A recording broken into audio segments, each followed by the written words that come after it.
Are you sure Jared will be all right? It's his first time trick-or-treating on his own. He's not on his own. He's with two very good friends. And he has his trusty flashlight to ward off any evil spirits. I'm serious, Brad. I'm worried sick about our little boy's safety. He's not so little anymore. He can't stay tied to your apron strings forever. It's our duty as parents to help him become more independent. I know, but I get so wound up thinking about all the things that could happen to him. You know what will happen to him? He'll come home exactly at 9, high as a kite on sugar, and none the worse for wear. I guarantee it.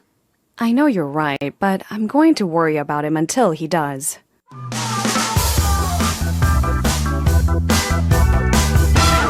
All right, so we have Faye and Brad, obviously mother and father, a couple here talking about their child who's going to trick-or-treating for them by themselves for the first time. Yeah, and Jared, remind you, he's 10 years old, so he is still pretty young. That's Yunso's age. I don't know if I would be comfortable with that. So anyway, let's begin the dialogue. Okay, so Faye starts off by saying, "Are you sure Jared will be all right? It's his first time trick-or-treating on his own." He's not on his own. He's with two very good friends, and he has his trusty flashlight to ward off any evil spirits. Okay, so ward off. Yeah, to ward something off is basically to keep it away, maybe to scare it away, but basically keep something from either approaching you or affecting you. So it could be something like maybe, for me, I have my dogs, and they Sure. ward off any intruders. Oh, and some. Yeah, or really anybody. Yeah. So Actually, just looking at them, Brian, wards them off. They don't even have to bark. pretty much. It's yeah. intimidating. Pretty much. Yeah. But then also you could have something like, well, in this, especially this time of year, of course, it's a time when the weather's changing. Lots of people start to get sick. And so you might want to make sure you take your medicine, your vitamins, and things like that to help ward off a cold. All right. So Brad here is kind of joking, basically. He has his trusty flashlight to ward off any evil spirits. I mean, there probably aren't any evil spirits, but since it's Halloween, he's playing the game. So Faye says, "I'm serious, Brad. I'm worried sick about our little boy's safety." So if you are worried, we understand what that means. But if you're worried sick, how worried are you? Well, I think that in particular here in Korea, Yeah. this is one of these expressions that I think should really hit home, should really be something that you've experienced before firsthand, especially with Korean mothers. Yes. Because a lot of times Korean mothers, they worry a lot about everything. Everything. So they're worried about stuff. They're stressed about stuff. They are very much what we would describe in America. Oftentimes, Korean mothers are really drama queens because they make a big deal about all kinds of stuff. Now, I'm not saying this to insult Korean mothers because everyone knows that, Korean mom, because especially when you get older. Yeah. When you get older, you realize, oh my God, my mom did all this stuff for Of me and course. sacrificed and everything. And so you realize where that comes from. It's not just to bother you and Right. to be, but it comes from love, but often it's expressed in just a crazy way. So, but a lot of times mothers will get so worried and go so stressed up about certain things that they will literally physically become sick. Yes. They'll end up getting a cold, they'll get a headache, whatever it is. And so if you are worried sick, it just means that you are so concerned about something that it affects you very, very deeply. Now, in a literal sense, it means that you're worried so much that you literally become sick. Right. But oftentimes we use this just as an expression, just to say that I'm very, very concerned. So, but Brian, someone may say, Brian, can't you say I'm really worried, I'm very worried, and have it mean the same thing? Yeah, but it's just a little bit more extreme. So Okay. if you are worried sick, it means you are so worried it's to the point where it's affecting you physically, where it's giving you a headache, or, sometimes when you're very stressed out and you're worried, your immune system becomes compromised, and so you get a cold or you get a flu or something. So it's almost to that point, or even literally to the point where you are sick. Well, I tell you, as a mom, and I have to say this, but as a mom, this is what I worry about most, is losing my son somewhere. So, I'm guilty of being hyper protective that way and training him that if he leaves my side, someone's going to take him or I'm going to lose him. And so it's like I brainwashed him so much to the point that now, like, he is even more safe conscious than I am. Like, he won't ever go away by himself. And if I don't see him for a couple of seconds, seriously, my heart starts palpitating. Well, and this is sort of the downside to being so worried and being I know. concerned is that because children they're very easily influenced. And so if you're constantly worried about the child, eventually the child will start to become worried also. Yes. And you don't necessarily want to do that to your kid. I know. And, I feel like that's something, it kind of backfired on me because now my son is like, he is scared of everything. And so I think that's something for the young moms out there. I know you want to really be protective of your kids, but don't be like Kristen. It's a little too much. Yeah, Yeah. you have to have some balance, and their children by nature are often a little bit reckless. Sure. And a little bit carefree, and that's important, and it's good. That's right. Okay. So what does Brad say? So Brad says he's not so little anymore. He can't stay tied to your apron strings forever. So let's talk about this expression. Yeah, well, if you've seen young kids before, a lot of times if they're in some sort of an unfamiliar situation, some sort of new environment, a lot of times what they'll do is they'll grab on to their mother's leg or grab onto their mother's skirt, or, it's a little bit more old-fashioned where women didn't work as much, and so they spent a lot of time at home and in the kitchen cooking, and so they Sure. would have their aprons on often. And then, so these aprons are tied at the back with these strings.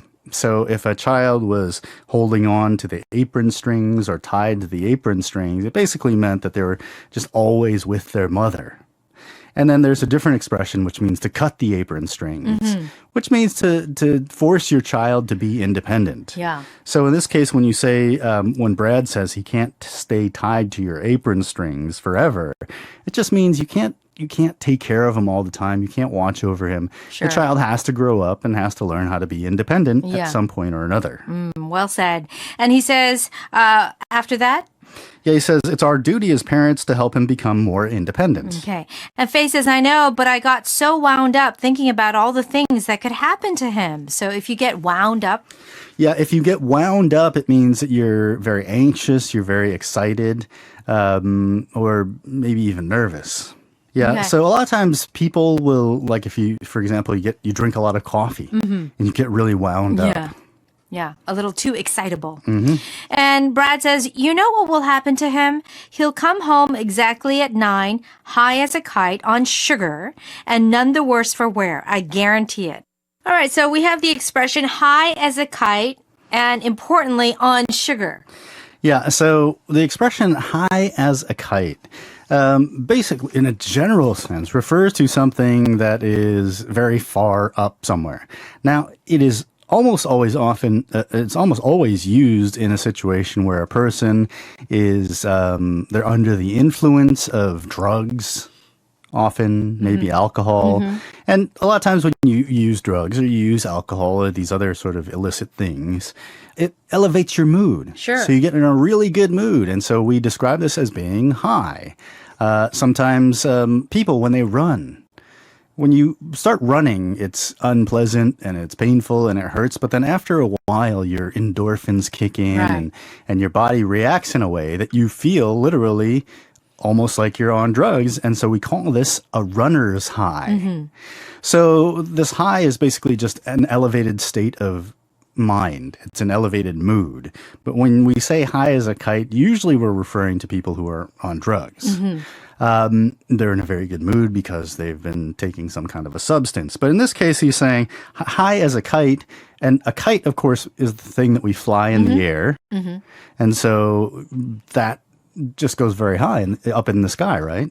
So we're using that as a reference. But then here he says high as a kite on sugar. So kids, they eat a lot of sugar and they Yeah. become very energetic. Yes. And oftentimes parents use the expression sugar high Yes. to describe kids who've had a lot of sugar. Because if you give children a lot of sugar, they're going to start bouncing off the walls. Yeah, they start running around and Yeah. like sweating like crazy. And yeah, so that is what we call a sugar high. Okay, so this expression, none the worse for wear.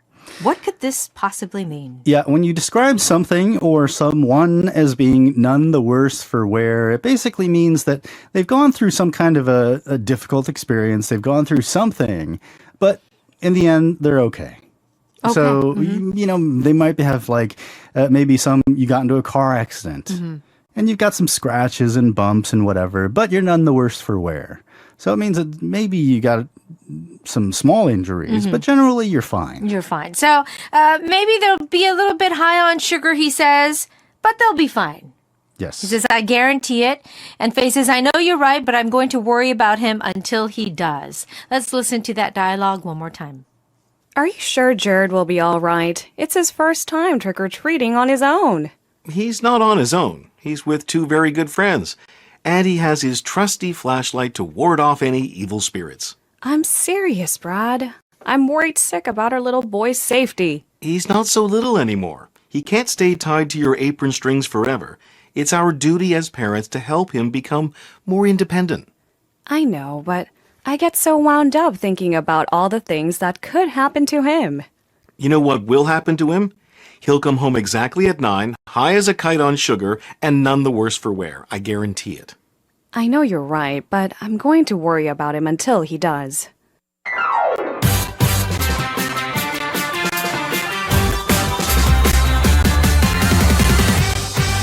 Okay, it's time for us to take note. Okay, our first expression, ward off. Yeah, to ward off is basically to keep something away, oftentimes something that's dangerous or harmful. You know, this all of a sudden reminded me of Count Dracula Count and Dracula. what garlic would do. Yeah, Remember? garlic would ward him off. Yes, okay. There was a large sign to ward off trespassers. Okay, if you're worried sick, Yeah, if you're worried sick, it means that you are very, very concerned about something. I've been worried sick ever since they told me I'd have to speak. I guess they have a fear of speaking. Apparently so. Tied to one's apron strings. Yeah, if you're tied to someone's apron strings, it basically means, and usually we're talking about a child, or maybe even like a husband and his wife. It means that they're very dependent on their mother, or they're very dependent on their wife. Yeah, take this sentence, for example. Jerry can't join us tonight because he's tied to his wife's apron strings. Okay, are you like that with Eugene? No. All right. Next one, wound up. Yeah, to be wound up means to be very energetic, or maybe even worried, even anxious or tense. Doug gets all wound up when he watches the news. Yeah, high as a kite. High as a kite means in a very good mood, really excited, or sometimes under the influence of alcohol or drugs. Okay, I thought Bob was as high as a kite, but he was just excited about the game. And finally, none the worse for wear. Yeah, none the worse for wear means that you've been through something, some kind of activity or some sort of event, but you're okay. You're not damaged.